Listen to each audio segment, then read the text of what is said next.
Sontar, we fight for Sontar. The glory of Sontar is why we fight. Hello, yes, it is I, the Sontaran curator, back again. The real curator is still nowhere to be seen. I am his Sontaran clone, here to guide you through the show for the glory of Sontar, and one of my favorite clones from my other clone batch is here to join us today. It's not the previous one we saw last week. It is a different clone of mine. Yes, I realize we all look the same, but this one has decidedly called himself Potato. Hello. I'll be honest.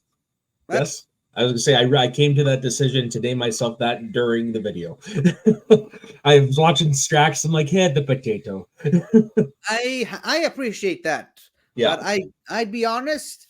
I thought you were going to go with what you had when we first talked about Sontarans on this show, on this channel, years and years back. Oh, you think I can remember that far back? I do. I know you do. I would have used to be able to, but then I became a stoner. Sodaha. Oh, shit. Hold on. Save it for another episode. Okay. And just a reminder, we did that show, the two of us, and this guy. Yeah, that would have been during reviewing. Yeah, and that is how one of the steps that eventually led to the creation of this show. And of course, that is where we learned that Sontarans are apparently a big favorite of his. Oh, yeah. Would it be a bit of a stretch to say that they were his favorite? Yeah. That would be a safe bet to say, not of all like overall characters, but probably of the sidekicks or creatures, I guess. Yeah. Particularly, probably more likely, like because of me, like similar to me, mostly Strax, but yeah. Yes, and of course, this man has beaten me at movie trivia, and I still cannot forget that. While I was in this character, as a matter of fact, and so in his honor, I decided to dedicate this whole month for this topic because it's the month of his birthday. And speaking of birthdays, whatever you puny humans celebrate this ridiculous custom of yours, there have been several people this week who have also suffered from this infliction. And we shall name them right now. We shall name them Bob. What? I said we shall name them Bob. We shall name them Bob. And we are going from the 2nd of the human month of April all the way to the 8th of that same disgusting human month. And starting off the list of disgusting humans, we have on the 2nd the man without whom this topic would not even be possible, Robert Holmes, the creator of the Sontarans. Among other things, yes, he was a writer of no less than 72 Doctor Who episodes and script editor for 89 episodes of Doctor Who, including, of course, The Time Warrior, which was the episode that introduces the first ever Sontaran on the show, Jingo Lynx. And also on the 2nd, we have Claire Thomas. She played a character called Lucy Skinner in a Sarah Jane Adventures two-parter called The Last Sontaran. Ooh. And a lot of Sontaran-related birthdays this week. Apparently, and I kid you not, that is literally the only reason why she's even on this list. Because I felt it was a bit of an odd coincidence there. Moving on, we have on the 3rd of the human month known as April, we have Peter Howell. He, of course, is the composer of the 1980s Doctor Who musical theme song, which began with the 4th Doctor, Tom Baker, and then continued on to being the main theme for the 5th Doctor. And, of course, he also did the incidental music for some of the episodes in that era as well. Cool. Also in the on the 3rd of April, we have let me make sure I get the name right. It's a very long name. You humans and your stupidly long names. It is William Charles Anthony Gaunt, and this is the picture. Hold on, I'm switching to That's a quite a long name. I'm switching to a better position for the mouse. Yeah, so he was in the Sixth Doctor episode Revelation of the Daleks as Orsini, but he was also on Big Finish as playing the character called Celestru in all one, two, three, four, 5 episodes of the third series of the Dalek Empire series. My least favorite of the 4. But it was a series with David Tennant, so I still had to include it onto this list. On the 3rd of April, again, we have the one and only Mr. Peter Hawkins, the immortal voice of the Daleks from the very beginning, from the Daleks, the Dalek invasion of Earth, the Space Museum, the Chase, Mission to the Unknown, the Daleks master plan, the power of the Daleks, and the evil of the Daleks. Played a few other characters as well, including Cybermen voices in the 10th Planet, the Moon-based Tomb of the Cybermen, and the Wheel in Space. But for the most part, he will most likely only ever be remembered as the voice of the Daleks, the original Nicholas Briggs, if you will. On the 4th of April, we have Mr. Graham Norton. Hey, he is Graham Norton. That's basically all I can say. Hands down, my favorite talk show host. Yes, and of course he interviewed a lot of Doctor Who alumni and Doctor Who current people. Yep. But probably the main reason I have him on this list is because a banner of his promoting his show appeared in the middle of the day of this the official broadcast of the Day of the Doctor. Oh yeah. Like it just popped up in the middle of the episode and caused a bit of a stir. Also, somehow a clip from his show can be heard in the episode Rose. If you really listen to it, at the very beginning, when the Autons are attacking Rose, you can kind of hear a clip from his show that somehow accidentally made it onto the episode. Okay, cool. No idea how that ever happened. Hey, anything's possible. Yep. Next up, we have on the 4th of April, we have Derek Martinez. He is a director, primarily a director of Galaxy 4, Mission to the Unknown, the 10th Planet, the Evil of the Daleks, the Ice Warriors, and Spearhead from Space. So episodes ranging from the First Doctor era all the way to the Third Doctor era, which is, I think, is a very interesting run. Next up, on the 5th of April, we have Miss Jane Asher. She, of course, played Andrea Yates, the best friend of Sarah Jane Smith, in the episode Whatever Happened to Sarah Jane Smith on the Sarah Jane Adventures. She played a few other characters on Big Finish as well, but really that is her main notoriety. And this next one, also on the 5th, is I literally only kept it on the list because of you. Oh? Yep. And his name is Tom Riley. Can you guess who that was? You probably never will, but go ahead. Well, if you say it like that, then I probably won't. He was Robin Hood in that Capaldi episode. Oh! Yeah, I don't see it. Yeah, I told you.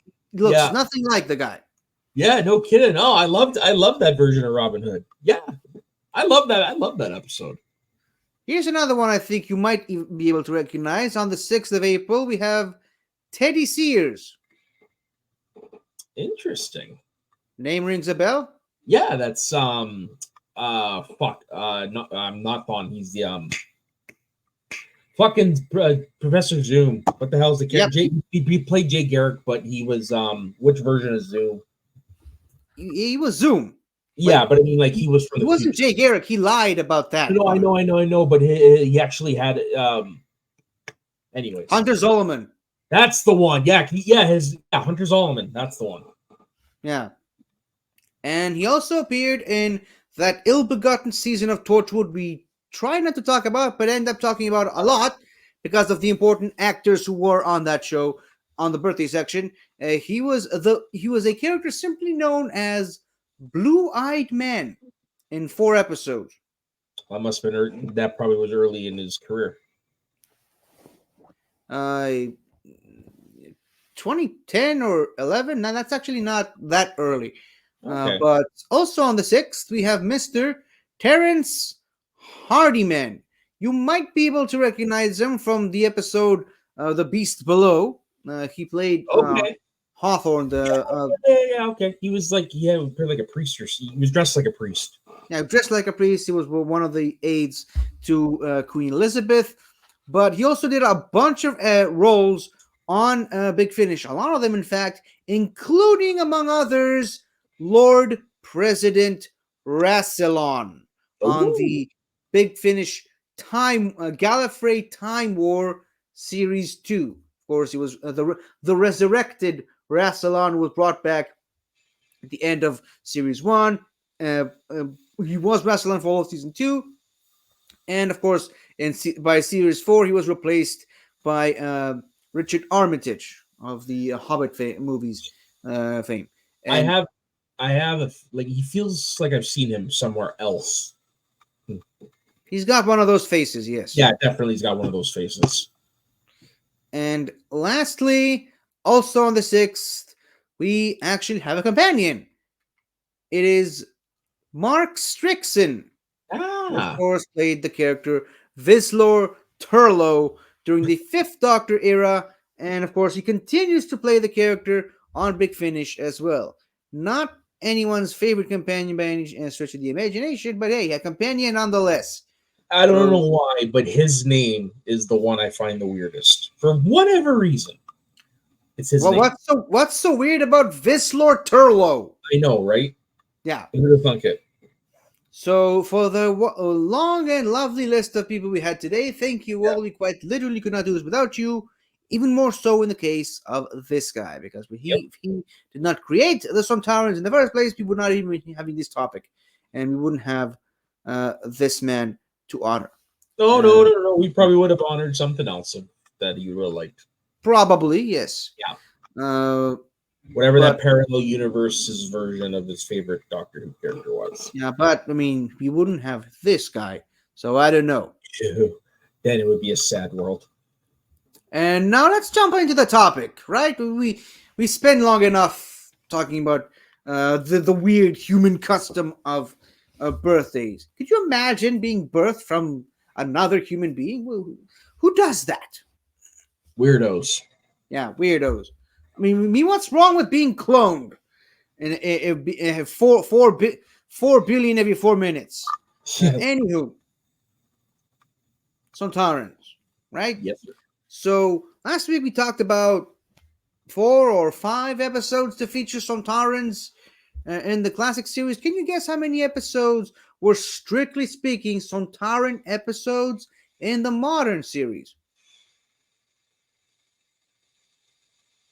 Probably 8 or 9. Okay, that's an interesting number. Oh, well, okay. Whoa. Are you including Sarah Jane Adventures? Not particularly for this one. Okay, so just regular Who? Yeah, I'm sticking with 8 or 9. 2. Really? Yes. And the first of which being... okay, hold on. To be fair, I was including like episodes with Strax and the Paternoster Gang. I said Sontaran episodes. Sontaran stories. Sontaran-centric stories. Okay. I'm trying to lead you off. And clearly it worked. You really did. So the first of which is, of course, the 2-parter, which introduced Sontarans to this guy, obviously. The Sontaran Stratagem / the Poison Sky, where we're being introduced to the wonderful Mr. Christopher Ryan as General Stahl of the 10th Sontaran Battle Fleet, known as Stahl the Undefeated. And of course, this episode also introduces Dan Starkey as Commander Score, known as Score the Bloodbringer. I Mhm. think this is the episode that also introduced the idea that Sontarans also have nicknames given to themselves by other Sontarans, or something that they won at a war or something.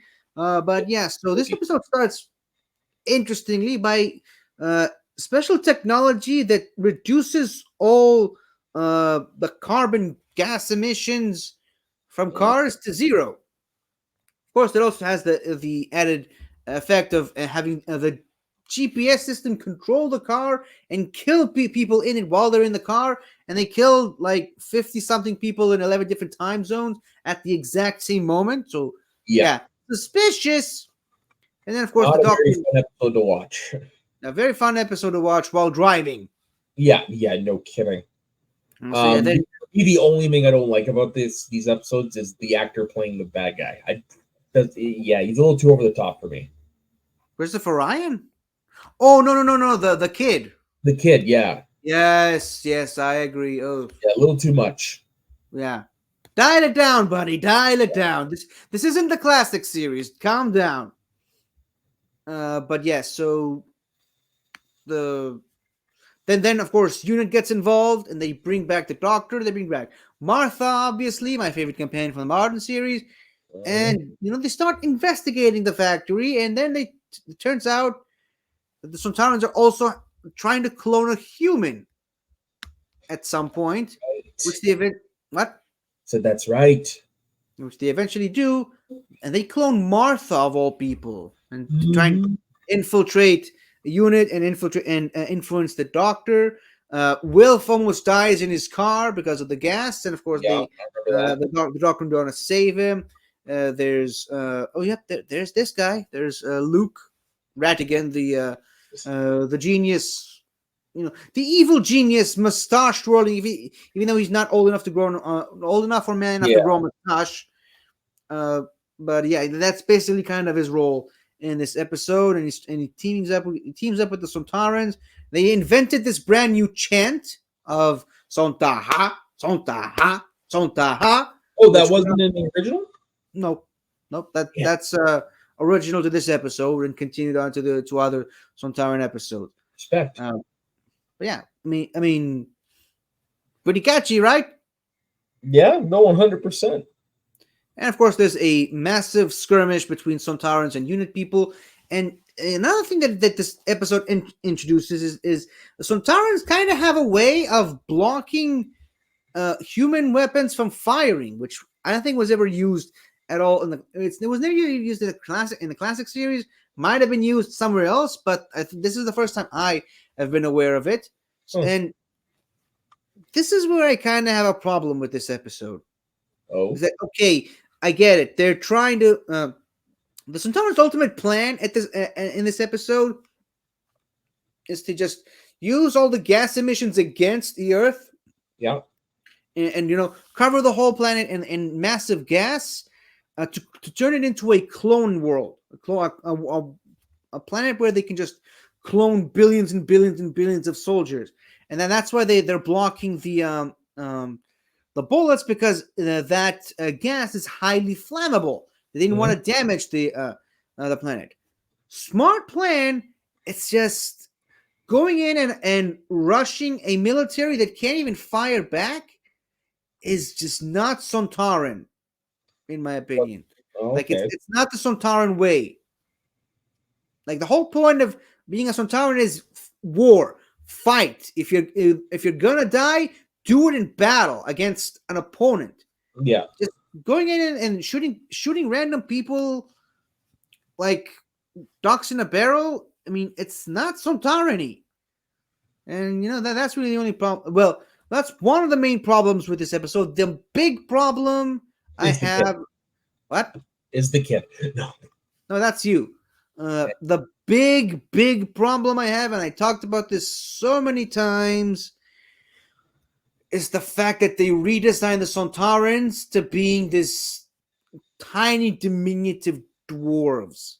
ah, I don't mind the redesign too much, but the way how they changed the size of the Sontarans. I mean, you look at Sontarans in the classic series; they tower up above the Doctor and companions, and now like you basically can step on them by accident. In the wash. Who put Sontarans in the wash?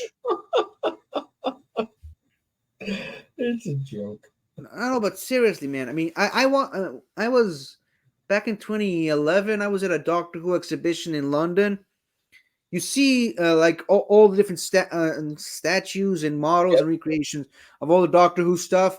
And I mean, like you see like Slitheen there. You see Cybermen, Daleks, obviously, and then there's this one stand with like 3 Sontarans, 2 from the classic series and 1 from the modern series. You see the original Sontarans, how big, muscular, and intimidating, and then you see the tiny one right next to him. Like, how? Who thought that was a good idea? Well, somebody did. Somebody did, and it made a lot of people laugh, I guess. So they stuck with it. Oh, there you go. And you could get into the whole. It caused a lot of problems with filming because they had to film the Sontaran actors below the regular human actors to make them look tiny. They're not really that tiny. The actors in reality. But whatever. I mean, that's a hill I'm going to die on. Apparently, Sontarans were not.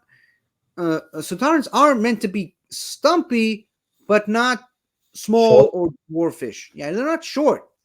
Like I showed pictures from Lynx last week. He was basically the same size as John Pertwee, the second tallest Doctor, and he towered over Sarah Jane.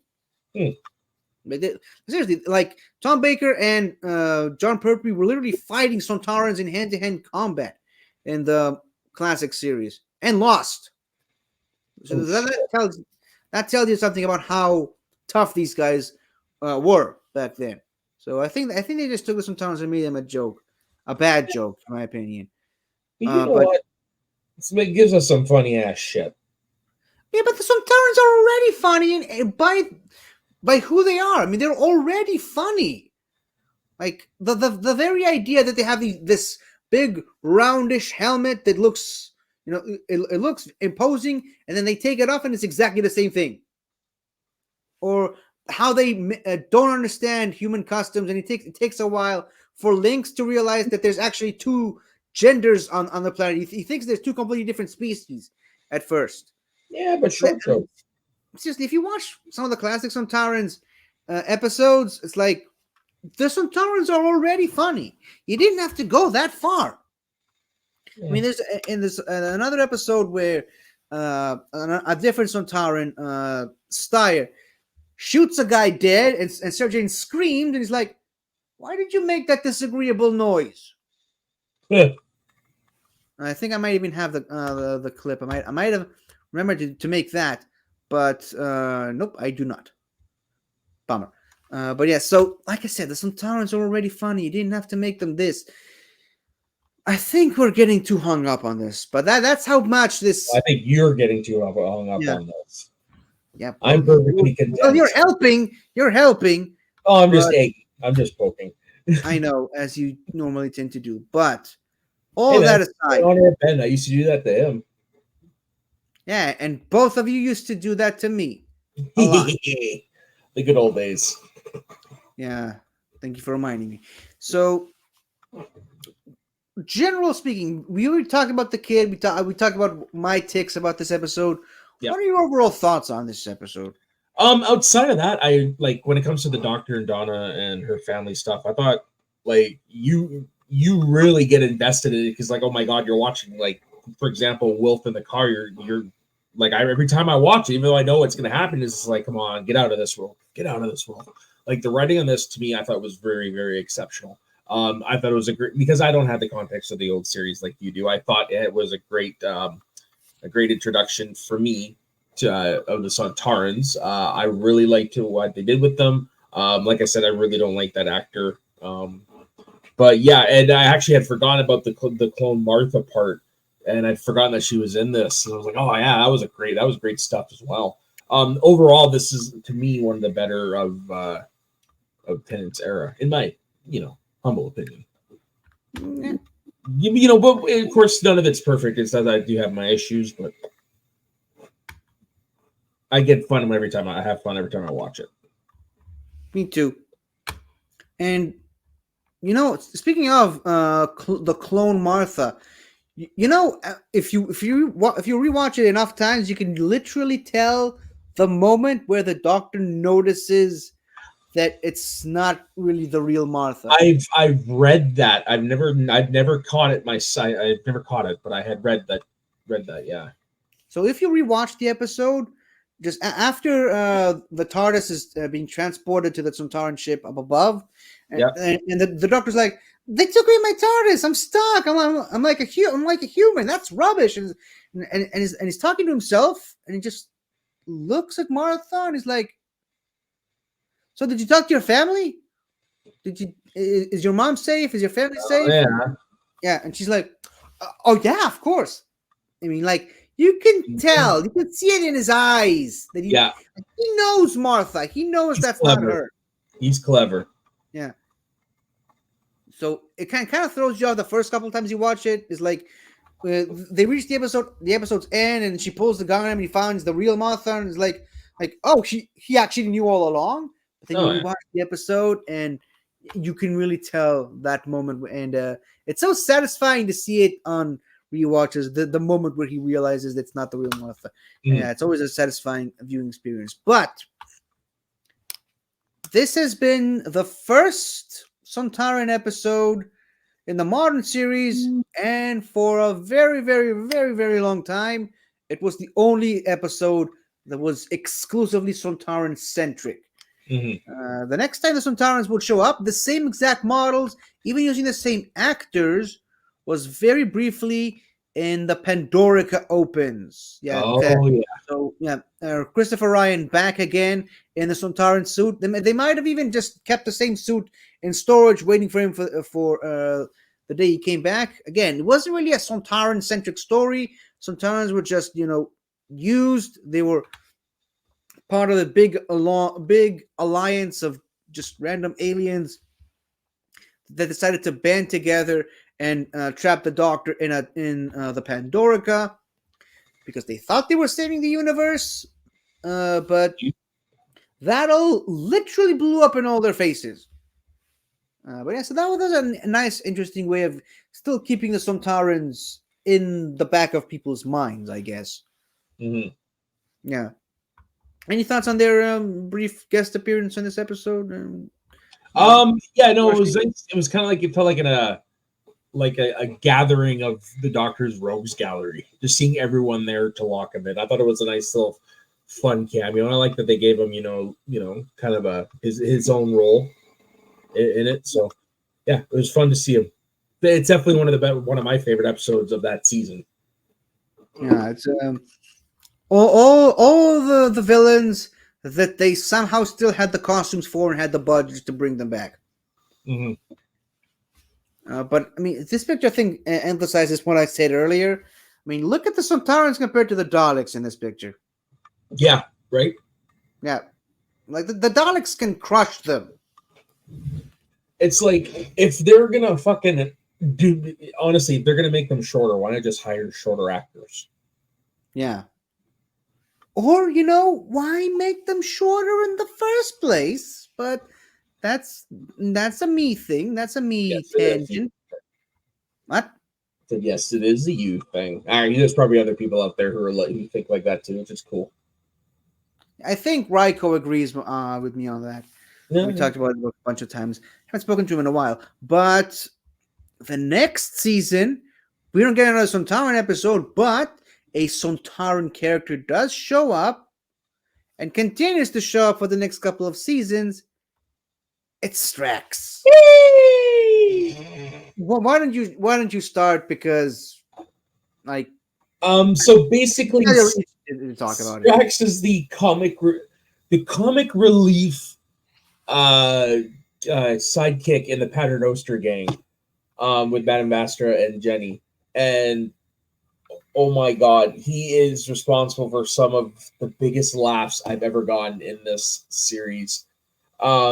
Basically, he is, correct me if I'm wrong, he is a survivor of what war?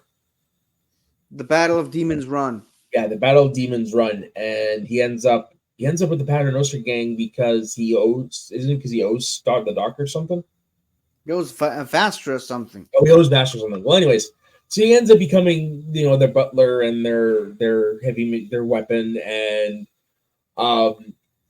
yeah, fuck, he constantly refers to Clara as a boy. He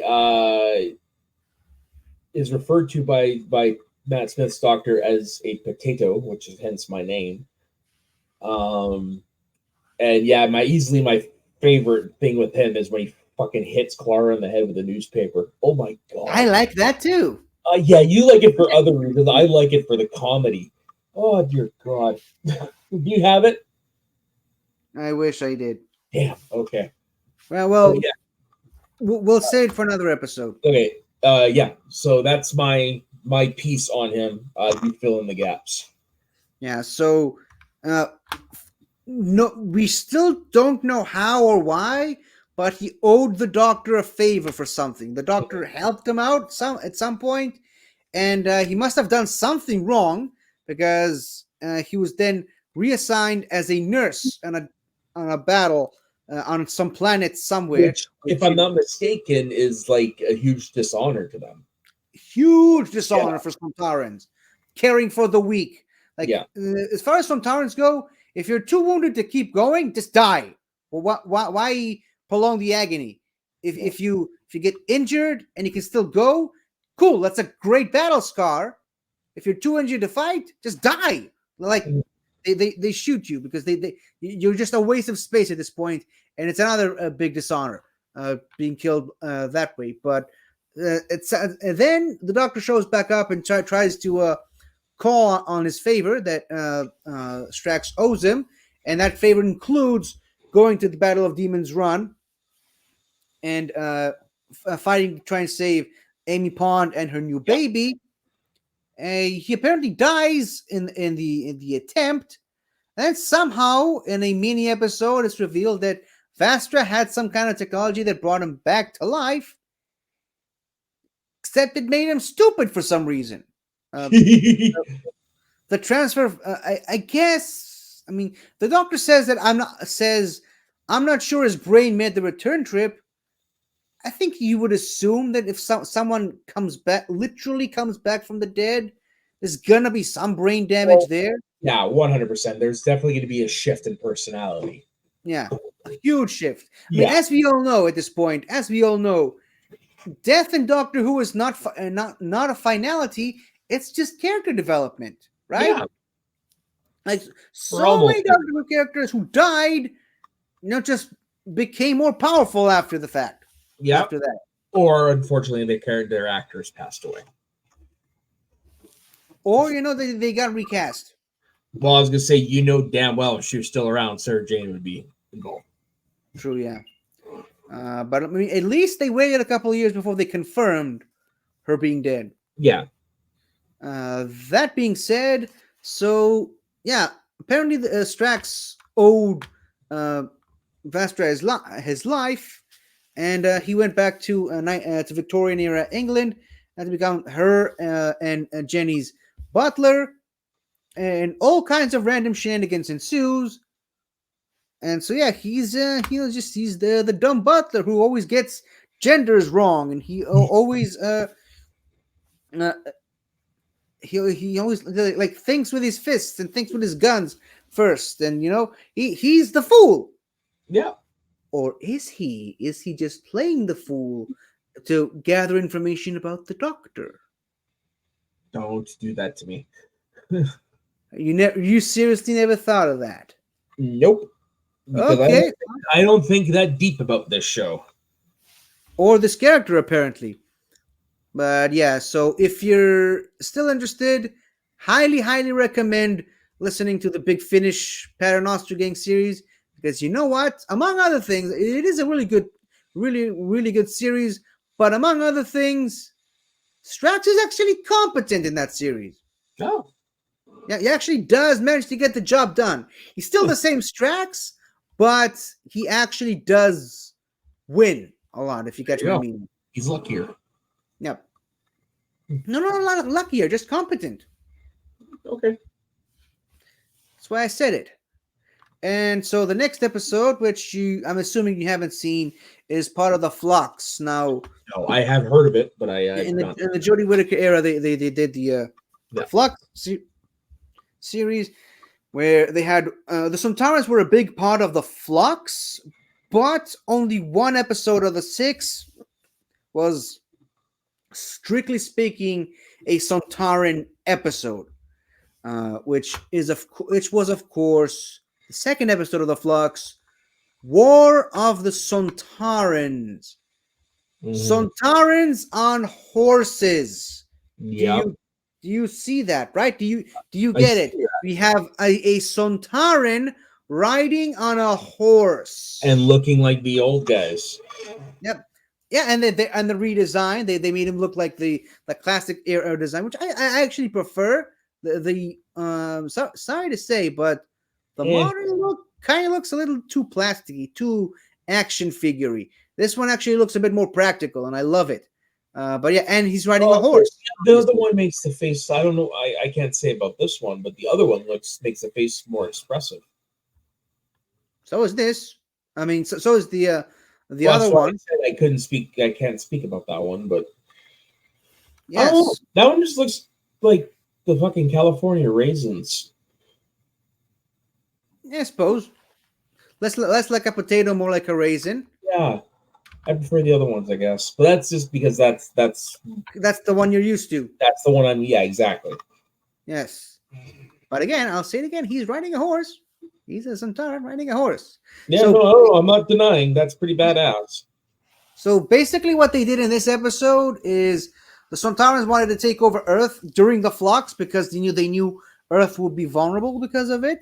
So they had to test out their theory. And how did they test it? Through time travel, of course, because Sontarans apparently can do that. So they traveled all the way back to the Crimean War in 19th century Russia, and essentially replaced Russia with Sontar.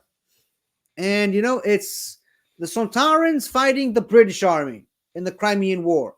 Wow. Now, ask yourself why they chose that era specifically. I am.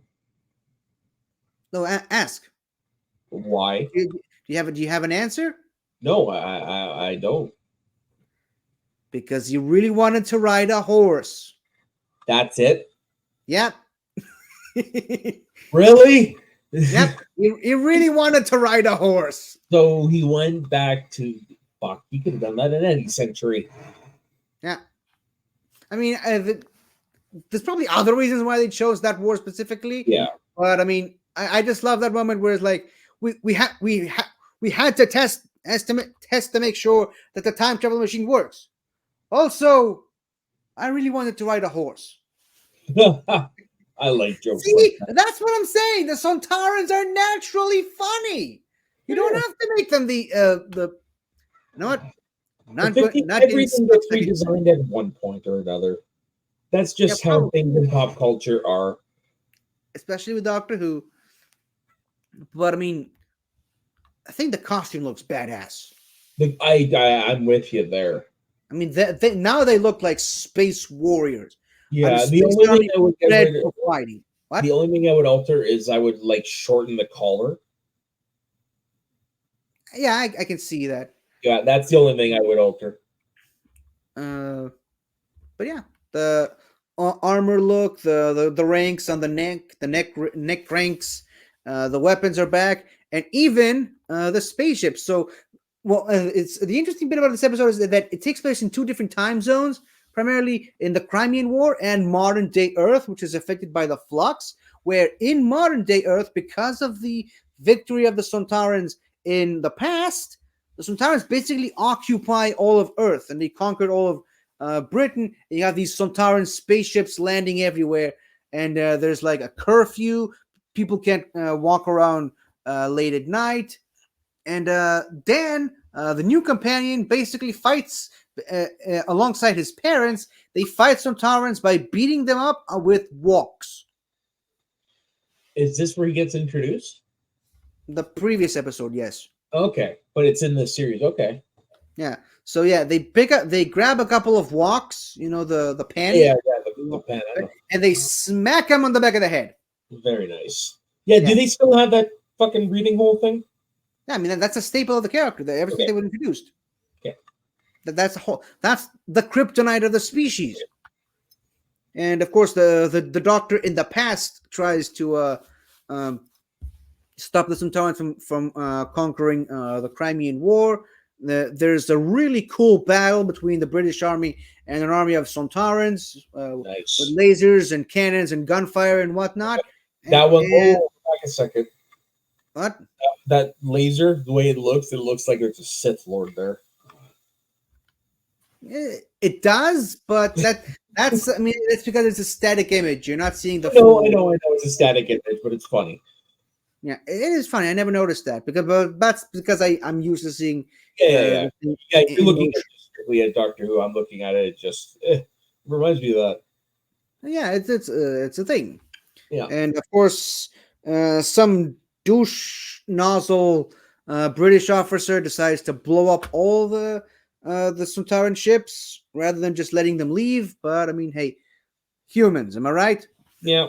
What can you do? Yeah. So, did I get you excited to watch this episode now? Oh, 100%. Like I'd heard about it, but I didn't know anything about it. So, when the hell are you gonna watch the Flocks already? I don't know 50, okay? It's not I'm not gonna lie, it's just not a high priority for me right now. All right, fine, but just a reminder: Sontarans on Oh, horses. no.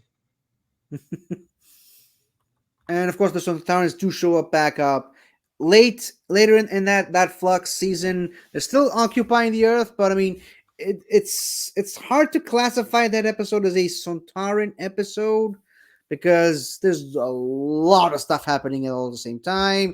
There's of course the Ravagers. There's the Grand Serpent. Daleks and Cybermen show up to get destroyed. There's three doctors. No joke. Three doctors. Dick Dayun shows back up again. It's a whole massive thing, and oh yeah, the Sontarans are there um, as part of the package deal, and Oh, they're wow. looting stores and guzzling down chocolates. And who knew? Sontarans apparently love chocolate. Well, that's good to know. Yep, and of course the doctor then uh, somehow manages to stop all that giant mess of a season ender. And the Sontarans have not been seen since. They probably will be shown again eventually, but that is a story for another time. Yay. So, Soda, Yes. are you having fun talking about Sontarans again? Whenever it comes to Strax, I always have fun. Okay, Or but species in besides general. that, Basically his species in general, because yes, you're right. They are very funny, but it's just Strax is, my guy. yeah, my man, Exactly. Boy. just like he was this man's man, my man. Yep. Yes, he was. So, next week we're going to talk some more Sontarans, but in the meantime, where can the good people of the interwebs find you, my friend? They can find me on my personal Instagram and Twitter at soda_the_saxman, and of course on this channel, doing the usual stuff for this guy right here. This guy being the me original or the clone guy. version of me. Yeah. So yes, you can also find whoever this real curator is every month, sometimes every month, most every Monday on this show, The Greatest Show in the Galaxy. And you can also find the other me and the other this guy every Thursday on Fun with Flags. We talk about some weird human countries. It's always humans who think so small countries. Yeah. And you can also find the other me on his own YouTube channel, 50 Shades of Geek. He does weekly reviews of every single Doctor Who episode from 1963 all to 2023. And he also got to a point where he actually, no, we still hadn't gotten to the Time Warrior yet, which is, of course, the best episode ever because it introduces Sontarans. Yep. But he's working his way up there. and he's also doing a daily reaction and review episode for every single Eurovision song leading up to Eurovision in next month. And he's almost done. He's got about 7 left.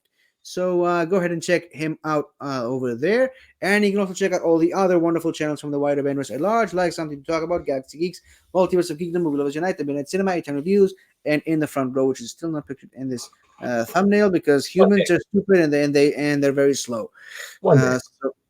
So yes, this has been us.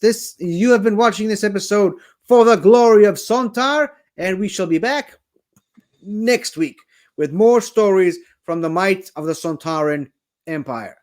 Sontaha, Sontaha, Sontaha, and also, in the words of one of our one-time allies, one-time enemies, the Master, she said this. Don't forget to like and subscribe. Sontaha.